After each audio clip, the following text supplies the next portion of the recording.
Y'all are about to witness a live taping of Atlanta's #1 podcast. Y'all, can you put your ones up one time?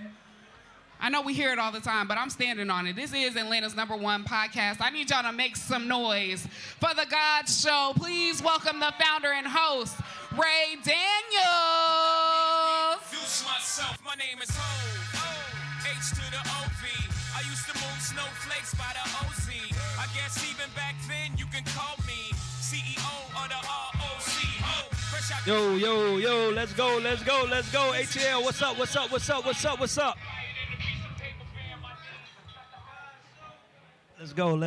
go. I appreciate y'all sending that warm welcome. Let's get into it. Huh? I fuck with y'all too. So look, number one, I just want to shout out United Masters for picking a local to do this interview. Let's give a shout out. Let's give up applause to United Masters. They could have easily brought someone from another city or another place, but they brought someone from Atlanta, putting in work in Atlanta. So I want to do that. Today, I'm about to do a live interview with who I think is one of the smartest, if not the smartest man in black music and music period. And I want to make sure we give him a real ATL welcome to show him that we appreciate things like this so we can get more things like this. So I want y'all to actually stand up if you can, and let's give a round of applause to the legendary Steve Stoute. Let's go. Clap for this man.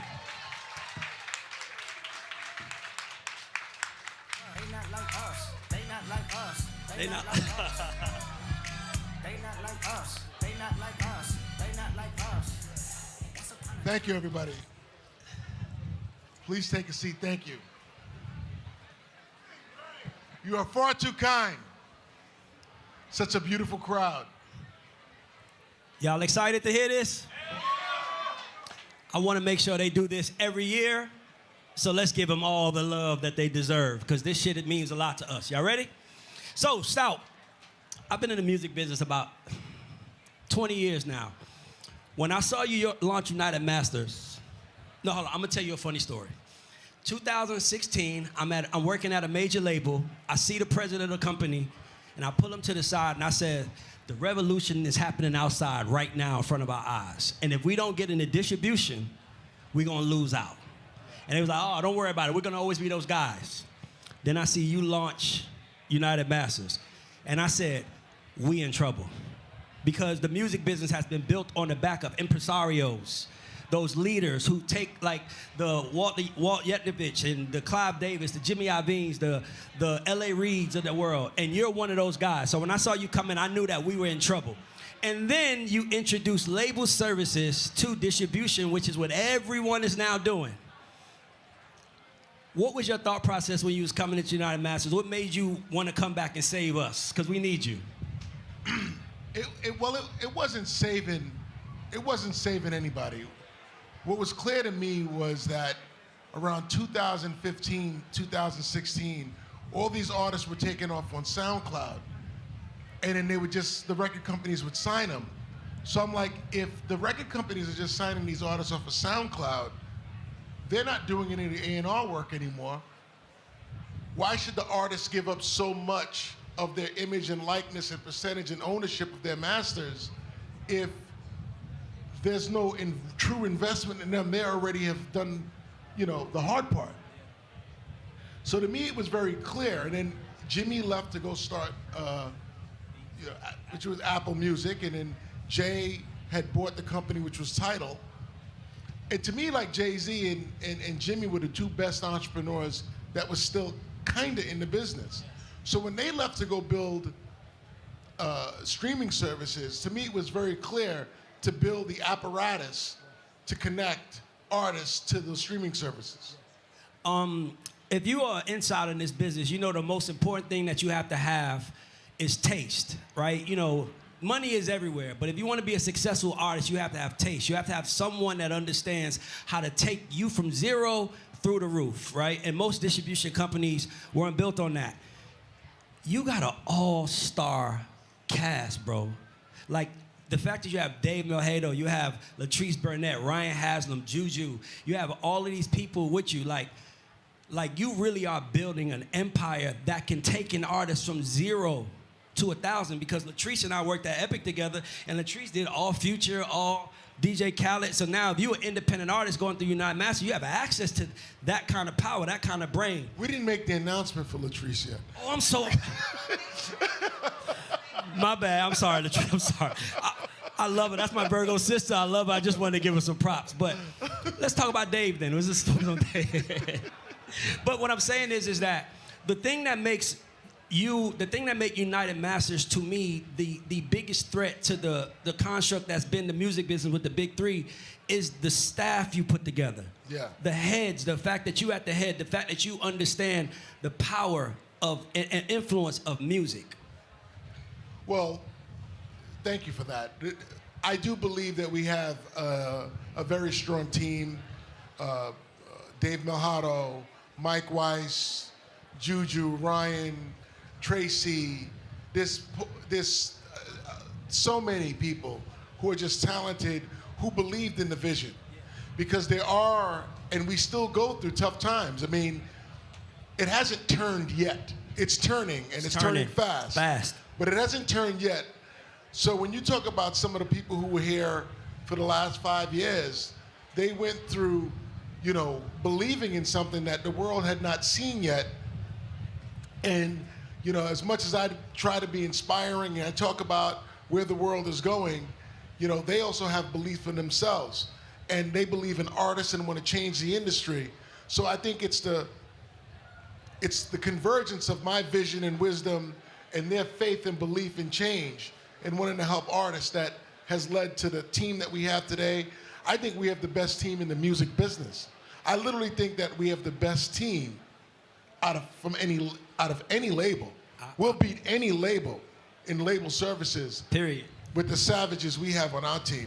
Because you have to have a certain type of personality. These labels have people in these major companies have people in the job, but they're not like animals. They're not like us. They're not keeping up. It's not keeping up at night that I'm not winning. Like I need a #1 record. I need to be winning. Like it keeps us at night.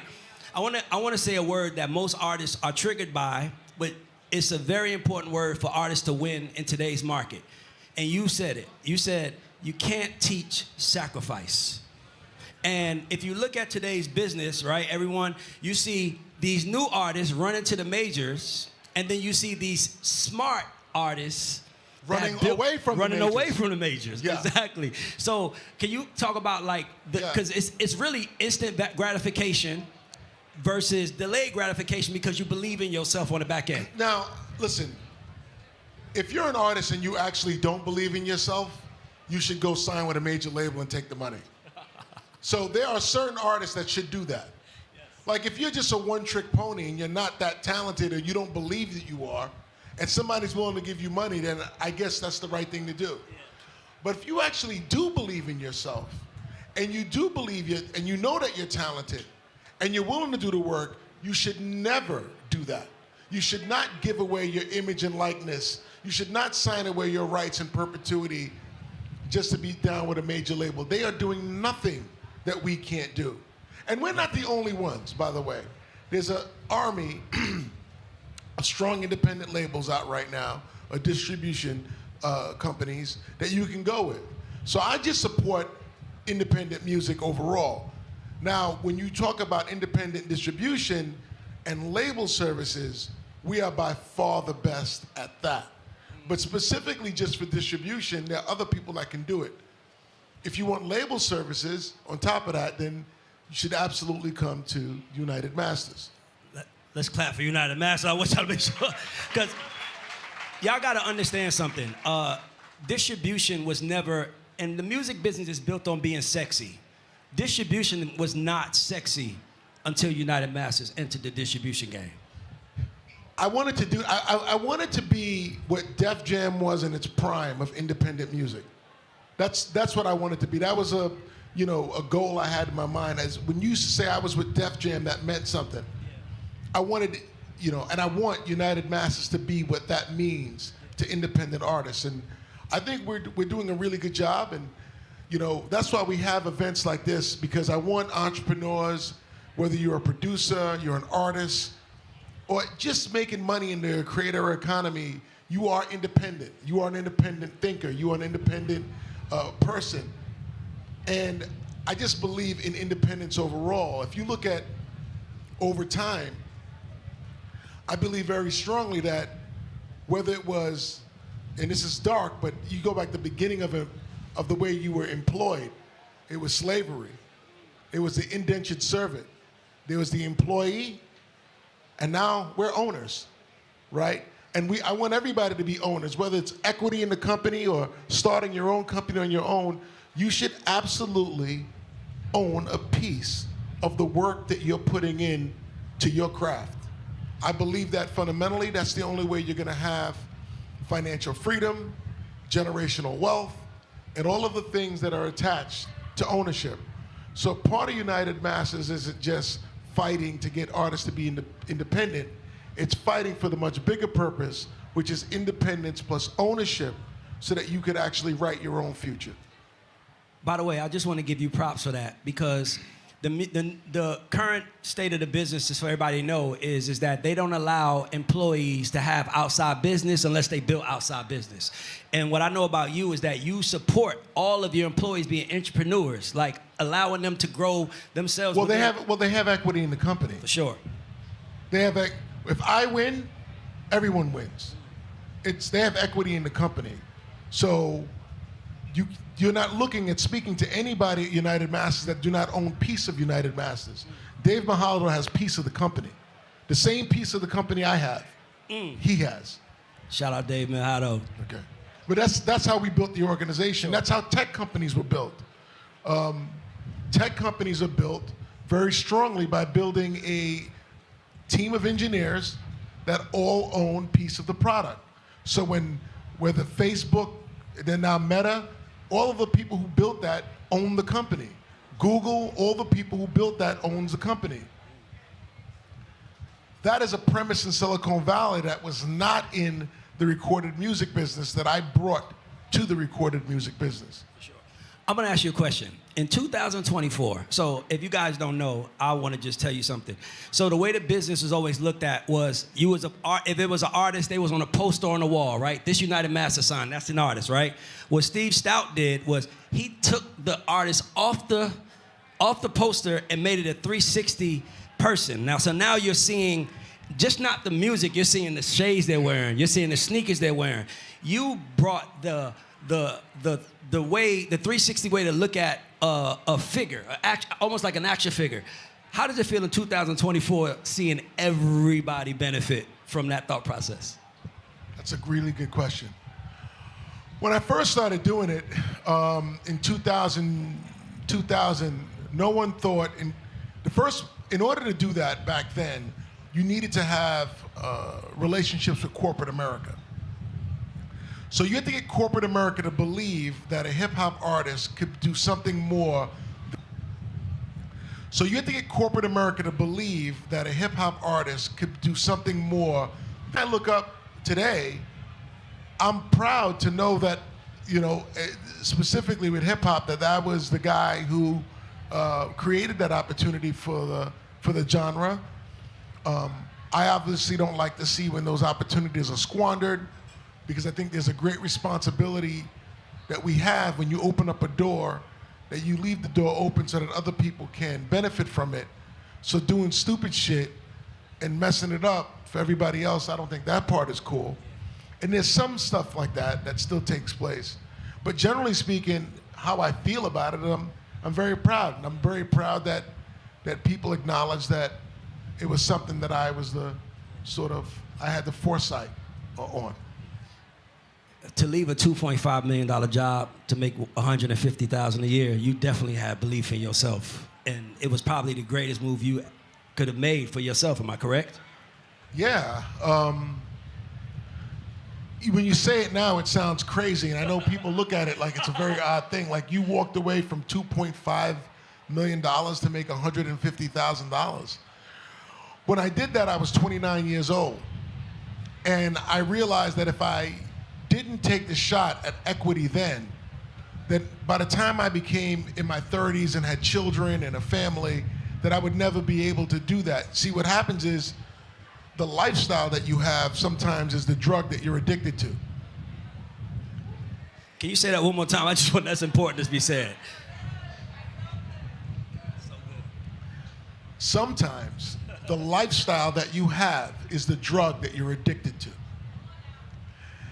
And you have to go take the sacrifice to get off that drug so that you can actually go deep and build something that has everlasting value. And at 29 years old, when I was making $2.5 million a year and buying everything that could, if it had any shine, I owned it. I realized that that was cool and it was temporary, and let me go build something, learn something that would be, what we are today. $550 million company. We have 2.1 million artists that we distribute. We are the leading creative solutions company in the business with translation. We represent everybody from the NFL. Work with the NBA, State Farm, and WhatsApp, and countless other clients that we do work for. And I can also say that we are the best in the world at that. Appreciate it. That's amazing. Where does a guy from Queens get this thought process? Like Stout, I heard you talk 20 years ago, and I'm like, this guy's brilliant. And then when you see somebody so brilliant and you from the hood, you kind of come like, well, damn. Well, where did that come from? How did this guy come from this background, have this big mind, have these eyes to see these big things? What was it in your household? Was it a parent? Was it like a mentor? Well, my mom is right there. Oh, let's give it up for mom. I'm gonna stand up. Let's stand up for his mama. Come on, I'm gonna stand up. She don't have to stand up. Let's stand up for his mama.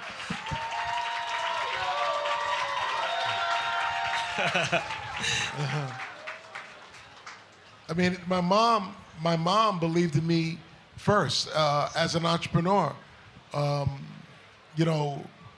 So the story really is that as I was coming up in the business, in general, this is a very, very important and intimate story. So